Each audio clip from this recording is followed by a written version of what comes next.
بسم اللہ الرحمن الرحیم۔ السلام علیکم کلاس۔ آج ہمارا اسلامک اسٹڈیز کا لیکچر نمبر 20 ہے۔ یہ ہمارا لاسٹ لیکچر ہے اس سیمسٹر کا۔ آج ہم بیٹا پڑھنے جا رہے ہیں احادیث کا مطالعہ کریں گے آج ہم۔ تو جو سب سے پہلے حدیث ہم پڑھیں گے وہ ہے نیت کی اہمیت۔ بسم اللہ الرحمن الرحیم۔ حضرت عمر بن خطاب رضی اللہ تعالیٰ عنہ سے روایت ہے، وہ کہتے ہیں کہ میں نے رسول اللہ صلی اللہ علیہ وسلم سے سنا، وہ فرماتے ہیں بے شک اعمال کا دار و مدار نیتوں پر ہے۔ تو یہ وہ حدیث ہے جو کہ ہم بچپن سے پڑھتے آ رہے ہیں، سنتے آ رہے ہیں، انما الاعمال بالنیات، کہ ہر انسان کا جو اعمال ہے، ہر انسان کے جو اعمال ہیں ان کا دار و مدار اس کی نیت پر ہے، اور بے شک ہر آدمی کے لیے وہی کچھ ہے جو اس نے نیت کی، پس جس کی ہجرت اللہ اور اس کے رسول صلی اللہ علیہ وآلہ وسلم کی طرف ہے، پس اس کی ہجرت اللہ اور اس کے رسول کے لیے ہے۔ جس کی ہجرت دنیا کے لیے ہے وہ اسے پالے گا، یا عورت کے لیے ہے اسے نکاح کرے، بس اس کی ہجرت اس کی طرف ہے جس کے لیے اس نے ہجرت کی۔ اس کو بخاری و مسلم نے روایت کیا۔ فرسٹ آف آل ایک چیز آپ نے یاد رکھنا ہے کہ یہ جو حدیث ہے یہ متفق علیہ حدیث ہے۔ اب متفق علیہ حدیث کس کو کہتے ہیں؟ وہ حدیث جو کہ بخاری و مسلم میں موجود ہو، ٹھیک ہے؟ تو جہاں پہ بھی جس حدیث میں بھی یہ لکھا ہوتا ہے نیچے بخاری و مسلم میں سے روایت ہے یا بخاری و مسلم نے روایت کیا، تو اٹ مینس کہ دونوں جو ہیں اس سے متفق ہیں، تو اس کو ہم متفق علیہ حدیث بولیں گے، جو حدیث بخاری اور مسلم دونوں میں موجود ہوگی۔ تو یہ اس لحاظ سے موسٹ اوتھینٹک حدیث ہے کہ یہ بخاری شریف میں بھی اور مسلم شریف میں بھی آتی ہے، ٹھیک ہے؟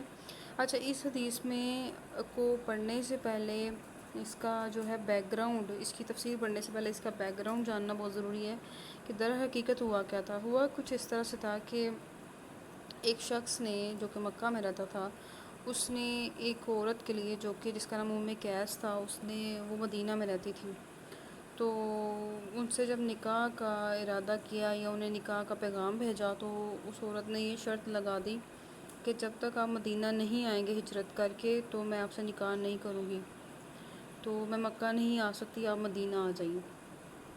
تو انہوں نے کیا کیا کہ انہوں نے مکہ سے ہجرت کر کے مدینہ آ گئے اسی عورت سے نکاح کرنے کے لیے، قیس نامی عورت سے۔ تو صحابہ کو جب اس کا علم ہوا تو وہ مہاجر قیس کہہ کے انہیں بلایا کرتے تھے۔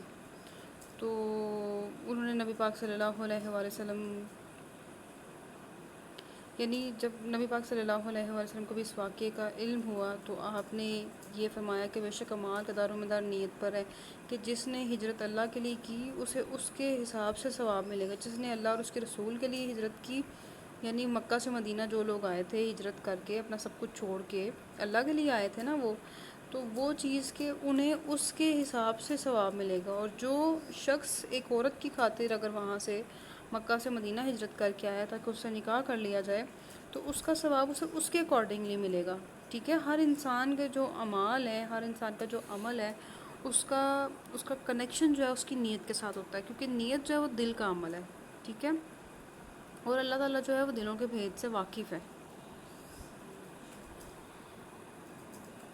نیت کا دل سے تعلق، نیت کا بیسیکلی دل سے تعلق ہے، اور دنیاوی اعمال بھی بنیادی کردار ادا کرتا ہے، اور اس لیے اس حدیث میں دل کو درست رکھنے کا حکم دیا گیا کہ ارشاد نبی صلی اللہ علیہ وآلہ وسلم ہے، انسانی جسم میں گوشت ایک لوتھڑا ہے، اگر وہ درست ہو گیا تو پورا جسم درست ہو گیا، اگر وہ بگڑ گیا تو سارا جسم بگڑ گیا، اور وہ دل ہے۔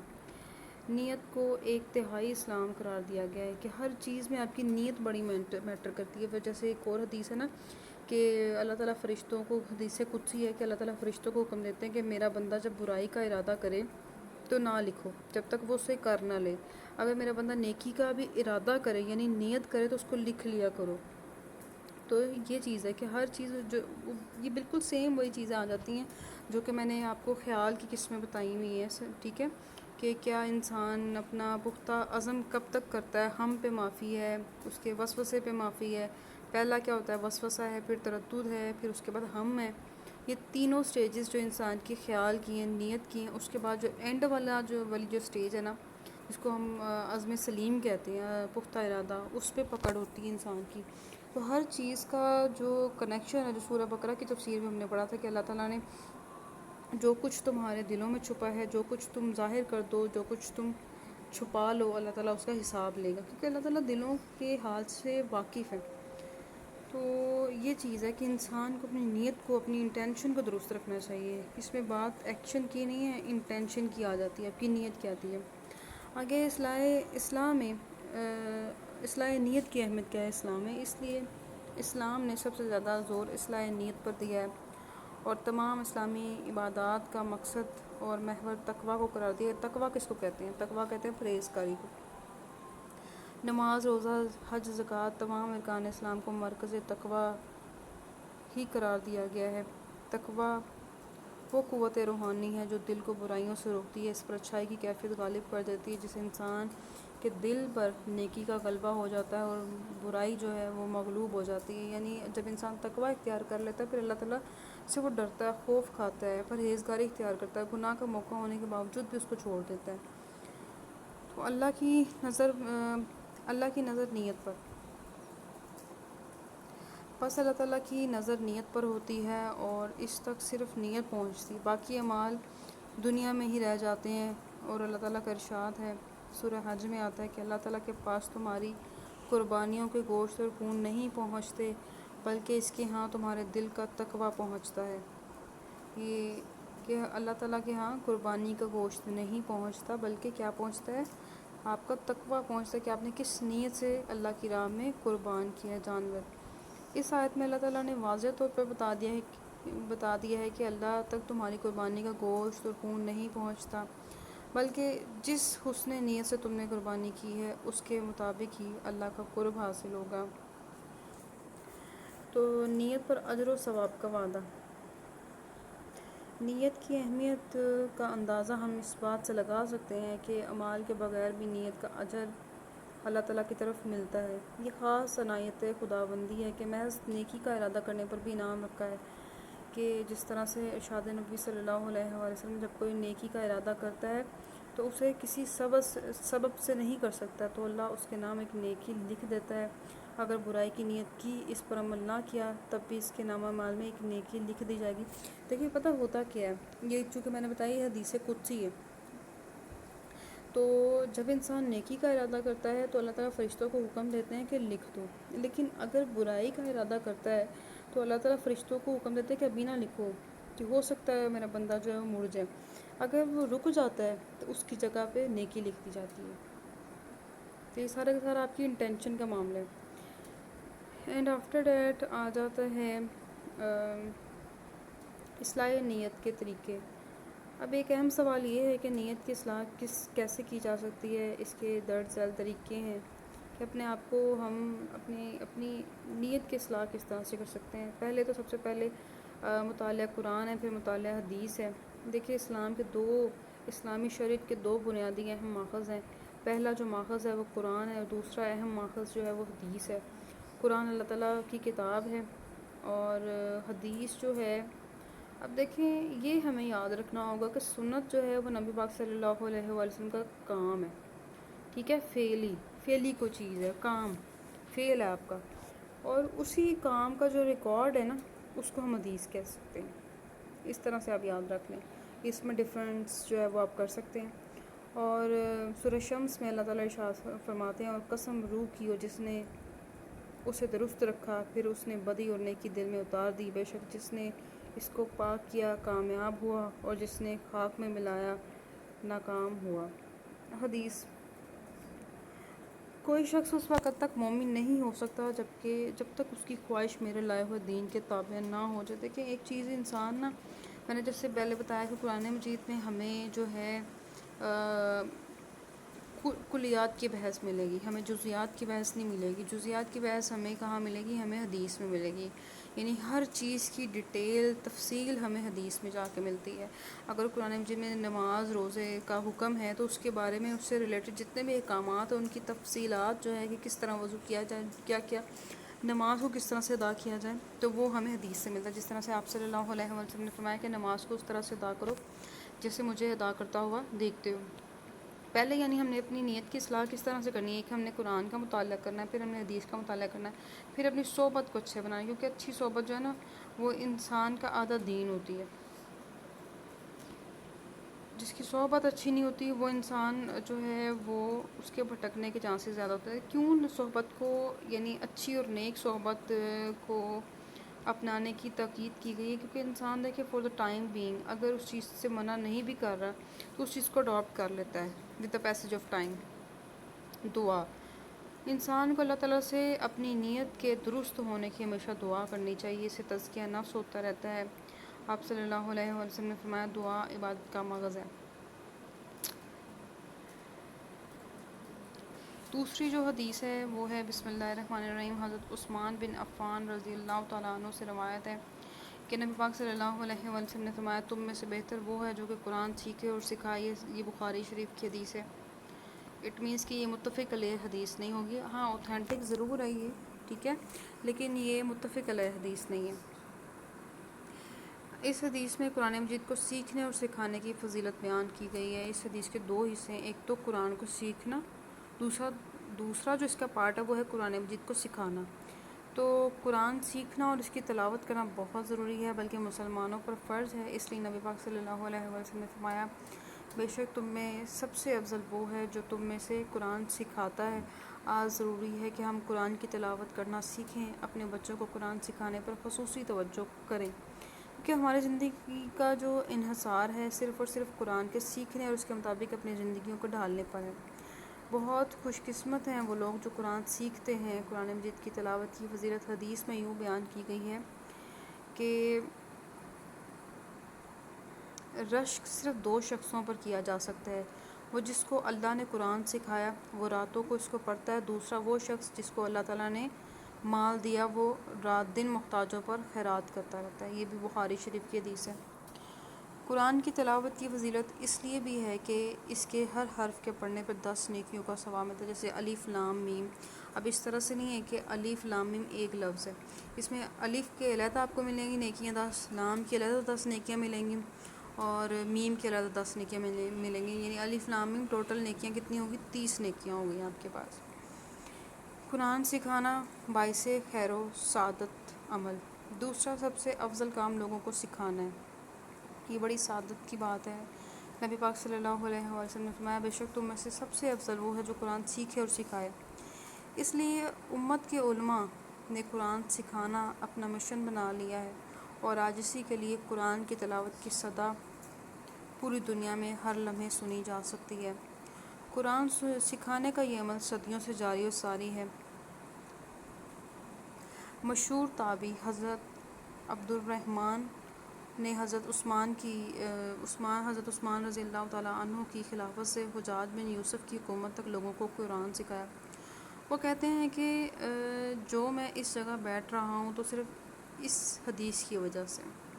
اس لیے نبی پاک صلی اللہ علیہ وسلم نے قرآن سکھانے کی فضیلت کی وجہ سے ایک غریب صحابی کا نکاح ایک عورت سے قرآن کی صورتیں اور عورت کو سکھانے کے عوض کر دیا کہ اس کو سکھایا جائے گا قرآن مجید. آج ضرورت ہے کہ اپنی اولادوں کو قرآن سکھایا جائے, کیونکہ وہ گھر ویرانہ ہے جہاں قرآن کی تلاوت نہیں ہوتی. اس لیے قرآن سکھانے والے قیامت کے دن بڑا مقام پائیں گے, کیونکہ ان کی وجہ سے قرآن کی تلاوت اور علوم القرآن پر کام ہوتا ہے. اس لیے ہمیں آج اس بات پر غور کرنا چاہیے کہ اپنے بچوں کو قرآن سکھانے کا اہتمام کریں. آپ کو یاد ہوگا کہ جب میں نے قرآن کا ٹاپک پڑھایا تھا آپ کو, تو میں نے صاحب القرآن کی وضاحت کی تھی کہ اللہ تعالیٰ ہمیں دعا کرنی چاہیے کہ جو اللہ تعالیٰ ہمیں صاحب القرآن میں شامل کر دے. تو جب نبی پاک صلی اللہ علیہ وسلم سے پوچھا کہ صاحب القرآن کون ہوتے ہیں, تو آپ صلی اللہ علیہ وسلم نے فرمایا ہمارے ہاں عموماً صاحب القرآن کس کو کہا جاتا ہے کہ جو کہ حافظ القرآن ہوتے ہیں. تو بیسیکلی در حقیقت اس سے مراد یعنی صاحب القرآن سے مراد حافظ بھی ہیں اور غیر حافظ بھی ہیں. کس طرح سے؟ یعنی آپ صلی اللہ علیہ وسلم سے جب کسی نے پوچھا کہ صاحب القرآن کس کو کہتے ہیں, تو آپ صلی اللہ علیہ وسلم نے فرمایا کہ جو شخص قرآن کو اس نیت کے ساتھ پڑھے کہ میں نے اس سے ہدایت لینی ہے, میں نے اس کو سمجھ کے پڑھنا ہے, اللہ کے نبی نے انہیں صاحب القرآن کہا. ٹھیک ہے, تو قرآن مجید کو سمجھ کے پڑھنا چاہیے. اللہ کا حکم, قرآن کی تلاوت کا حکم اللہ تعالیٰ نے دیا ہے. اللہ تعالیٰ نے فرمایا اور جب قرآن کی تلاوت کی جائے تو اسے غور سے سنو اور خاموشی اختیار کرو تاکہ تم پر رحم کیا جائے. اللہ تعالیٰ نے فرمایا سورہ مزمل میں, اور قرآن کو ٹہر ٹہر کر پڑھو. اب آ جاتا ہے جی آگے تلاوت قرآن کا ثواب کیا ہے۔ حضرت عبداللہ بن مسعود رضی اللہ تعالیٰ عنہ کہتے ہیں کہ رسول اللہ صلی اللہ علیہ وسلم نے فرمایا، جو شخص کتاب اللہ میں سے ایک حرف پڑھے اس کو اس حرف کے بدلے ایک نیکی ملے گی اور ایک نیکی 10 نیکیوں کے برابر ہوگی۔ پھر آگے ایک حدیث کا بڑا خوبصورت واقعہ ہے جو کہ آگے لکھا ہوا ہے، وہ ہے سکون کا نازل ہونا۔ خوبصورتی جب قرآن نازل ہوتا ہے تو اللہ کی طرف سے سکون نازل ہوتا ہے۔ ارشاد نبی صلی اللہ علیہ وآلہ وسلم ہے کہ حضرت برا رضی اللہ تعالیٰ عنہ سے روایت ہے کہ ایک شخص سورہ کہف کی تلاوت کر رہا تھا کہ اس کے قریب ایک گھوڑا 2 رسیوں سے بندھا ہوا تھا۔ اچانک اس شخص پر بادل کا سایہ ہو گیا۔ بادل قریب سے قریب تر ہوتا جا رہا تھا اور گھوڑا جو تھا وہ بدکنے لگا۔ صبح وہ شخص نبی پاک صلی اللہ علیہ وسلم کی خدمت میں حاضر ہوا اور یہ واقعہ سنایا۔ آپ صلی اللہ علیہ وسلم نے فرمایا، یہ قرآن کی تلاوت کی برکت کی وجہ سے ایسا ہوا۔ یہ بخاری اور مسلم کی روایت ہے، یعنی یہ حدیث بھی متفق علیہ حدیث ہوگی۔ یہ پیپر میں سوال آ سکتا ہے، آپ پوچھا جا سکتا ہے متفق علیہ حدیث کون سی ہوتی ہے۔ تیسری جو حدیث ہے وہ قرآن و سنت کی اہمیت ہے۔ حضرت مالک بن انس رضی اللہ تعالیٰ عنہ سے روایت ہے کہ رسول اللہ صلی اللہ علیہ وسلم نے فرمایا کہ میں تمہارے پاس 2 چیزیں چھوڑے جا رہا ہوں، میں تمہارے پاس 2 چیزیں چھوڑی ہیں، جو تم سے ان کو تھام لے گا وہ گمراہ نہیں ہوگا۔ ایک ہے اللہ کی کتاب اور ایک ہے اللہ کے رسول کی سنت۔ اس حدیث مبارکہ میں نبی پاک صلی اللہ علیہ وسلم نے گمراہی سے بچنے کا نسخہ بتایا ہے کہ قرآن و سنت کو مضبوطی کے ساتھ تھامے رکھو تو تم گمراہ نہ ہوگے۔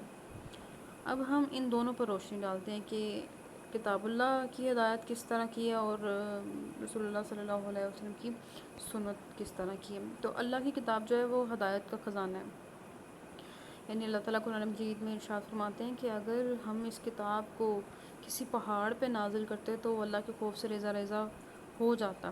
تو قرآن مجید کو بہت سکون کے ساتھ، تحمل کے ساتھ سمجھ کر پڑھنا چاہیے اور سننا چاہیے۔ قرآن مجید میں مسلمانوں کی رہنمائی کا مکمل سامان موجود ہے۔ اس میں زندگی کے تمام شعبوں کے لیے رہنمائی موجود ہے۔ اس کو ماننے پر مسلمانوں کی ہدایت کا انحصار ہے اور قرآن سے منہ موڑنا مسلمانوں کے لیے گمراہی کا سبب ہے۔ اس لیے نبی پاک صلی اللہ علیہ وسلم نے فرمایا کہ اللہ قرآن پر عمل کی وجہ سے قوموں کو ترقی دیتا ہے اور اس کو چھوڑنے کی وجہ سے قوموں کو گمراہ کر دیتا ہے۔ قرآن حکیم کے فضائل اور برکات۔ قرآن کریم کی جو فضیلت ہے وہ نبی پاک صلی اللہ علیہ وسلم نے فرمایا کہ قرآن اللہ تعالیٰ کا دسترخواں ہے، جہاں تک تمہارے اندر طاقت ہے خدا کے دسترخواں کی طرف آؤ۔ بے شک اللہ کی رسی یہ ہے کہ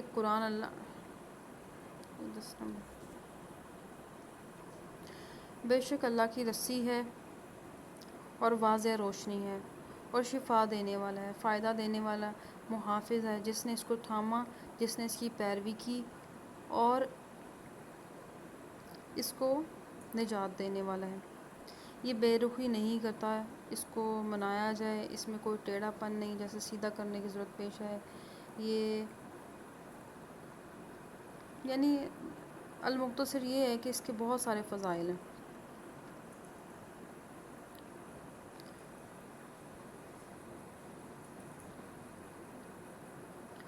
حضرت حذیفہ رضی اللہ تعالیٰ عنہ فرماتے ہیں کہ اے کرا، تم قرآن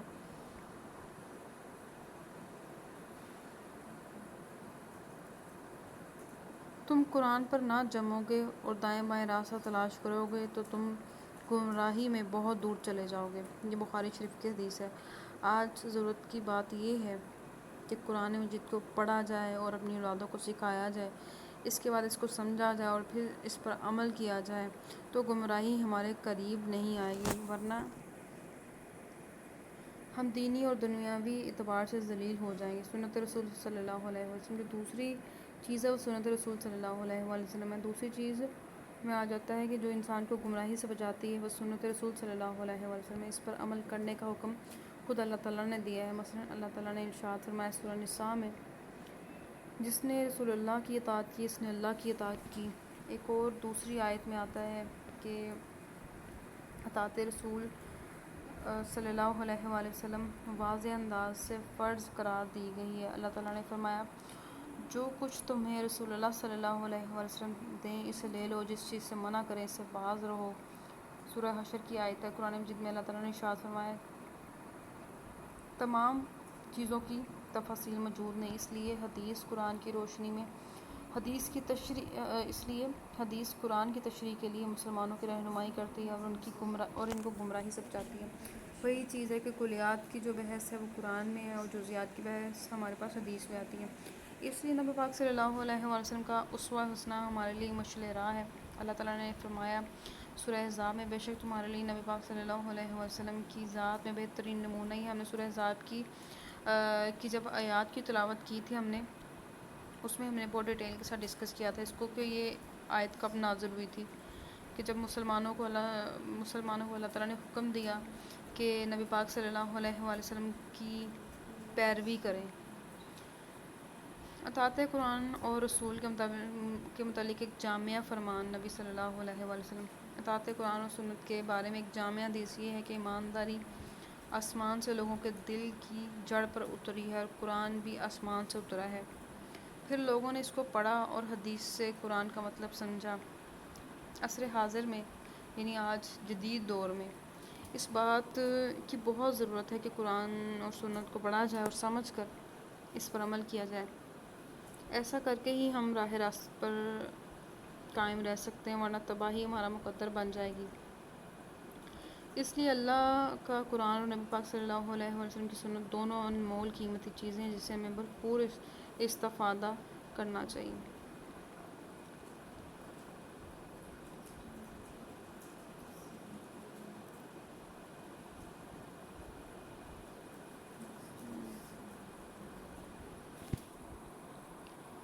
پھر ہے جی ہمارے پاس جو نیکسٹ حدیث ہے وہ ہے نبی پاک صلی اللہ علیہ وسلم نے فرمایا بچے کو نماز کا حکم دو جب وہ 7 سال کا ہو جائے، اور جب وہ 10 سال کا ہو جائے تو ترک نماز پر اسے مارو۔ اس کو ابو داؤد اور ترمذی نے روایت کیا، اور ترمذی کے الفاظ یہ ہیں کہ 7 سال کے بچے کو نماز سکھاؤ اور 10 سال کا ہو جائے تو نماز ترک کرنے پر اسے مارو، یعنی سختی کرنے کا حکم دیا گیا نماز کے بعد۔ کہ نماز ارکان اسلام کا وہ رکن ہے جس کے بارے میں سب سے پہلے سوال کیا جائے گا قیامت کے روز۔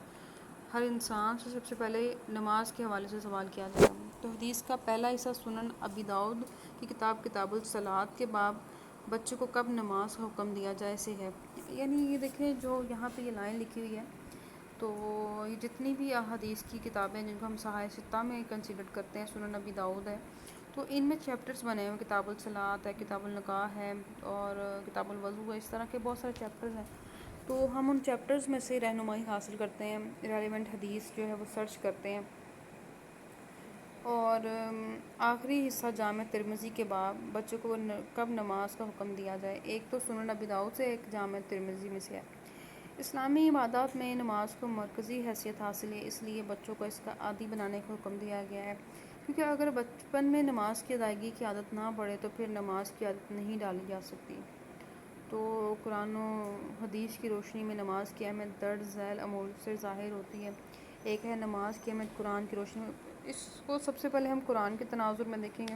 کوئی بھی سوال اگر آپ نے حل کرنا ہے نا، آپ نے اس کو اٹیمپٹ کرنا ہے، تو اس کا سب سے بہترین طریقہ یہ ہوتا ہے کہ پہلے آپ اس کو قرآن کے تناظر میں لکھو، پھر حدیث کے تناظر میں لکھو۔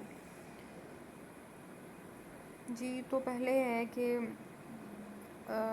ایمان لانے کے بعد نماز کی ادائیگی ایک لازمی عمل ہے اور یہ ایمان کی نشانی ہے، اس لیے اللہ تعالیٰ نے ارشاد فرمایا سورہ بقرہ میں، بے شک وہ لوگ جو ایمان لائے انہوں نے نیک عمل کی اور نماز کی پابندی کی۔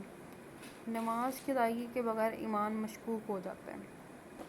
دل کے اطمینان کے لیے اللہ تعالیٰ نے قرآن مجید میں نماز کو اطمینان قلب کا سب سے بڑا ذریعہ قرار دیا ہے۔ اللہ تعالیٰ نے ارشاد فرمایا خبردار اللہ کا ذکر ہی اطمینان کا ذریعہ ہے۔ آج اگر ہم دل کے سکون سے محروم ہو چکے ہیں تو اس کی بڑی وجہ نماز ترک کرنا ہے۔ آج بھی اگر ہم دل کا سکون حاصل کرنا چاہتے ہیں تو اس کا بہترین ذریعہ صرف اور صرف نماز ہے۔ نصرت خداوندی کا ذریعہ یعنی اللہ کی مدد ہم کس طرح سے حاصل کر سکتے ہیں، اللہ کی مدد کا اصول کس طرح سے ہو سکتا ہے، تو سب سے بڑا اصول جو ہے وہ نماز ہے، کہ سورہ بقرہ میں اللہ تعالیٰ ارشاد فرماتے ہیں اے ایمان والو صبر اور نماز سے مدد لیا کرو۔ دور حاضر میں صبر اور نماز انسان کے لیے سب سے بڑے حوصلے کا باعث ہے۔ برائیوں سے روکنے کا نسخہ، نماز برائیوں سے روکنے کا عظیم نسخہ ہے۔ آج بھی جب ہمارے ہر طرف برائیاں چھائی ہوئی ہیں، چھا گئی ہیں، یہی نسخہ ہمیں برائی سے روک سکتا ہے۔ یعنی ارشاد باری تعالیٰ ہے، اور نماز قائم کرو، بے شک نماز بے حیائی اور بری باتوں سے روکتی ہے۔ نماز کے ذریعے ہم ان برائیوں سے محفوظ رہ سکتے ہیں جو دیمک کی طرح ہمارے ارد گرد یا ہمارے کردار کو چاٹ رہی ہیں۔ نماز دین کا ستون ہے۔ نماز کو اسلام میں بنیادی اہمیت حاصل ہے۔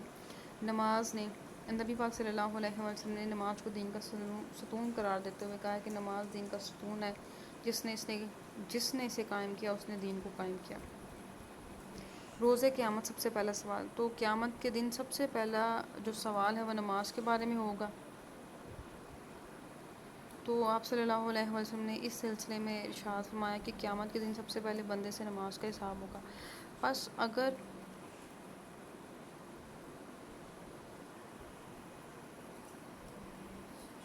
اگر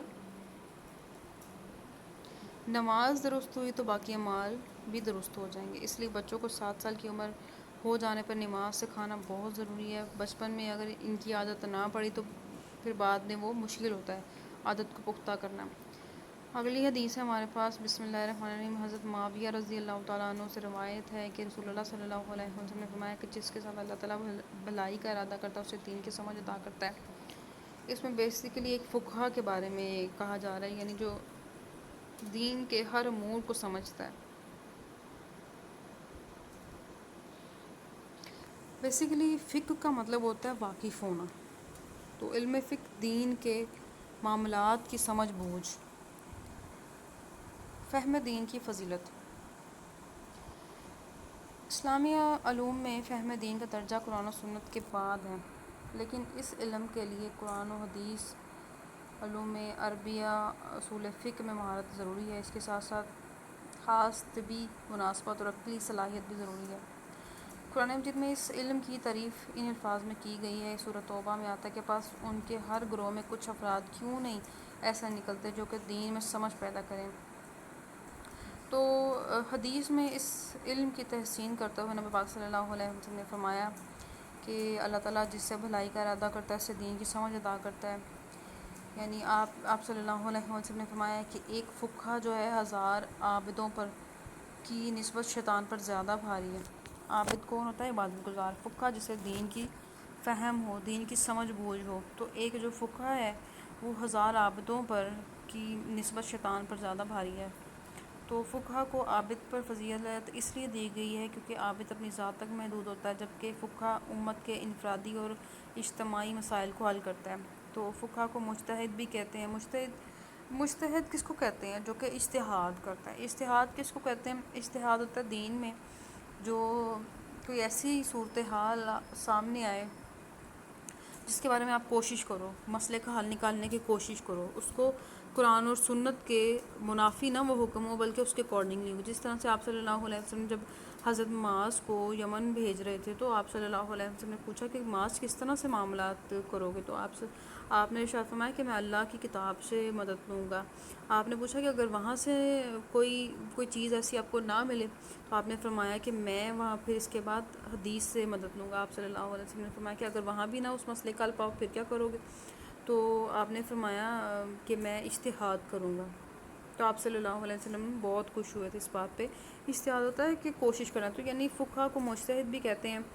اگر وقت کے ساتھ اجتہاد کے ذریعے امت کے مسائل کا حل نہ نکل سکے تو زندگی جمود اور بے راہ روی کا شکار ہو جائے گی۔ گویا علم فقہ مسلمانوں کی زندگی کو ضابطے کا پابند بنا کر ترقی کے راستے پر ڈال دیتا ہے، مسلمانوں کو گمراہی سے بچا کر منزل مقصود تک پہنچا دیتا ہے، یوں مسلمانوں کے صحیح راستے پر قائم رہنے کے لیے مددگار ثابت ہوتا ہے۔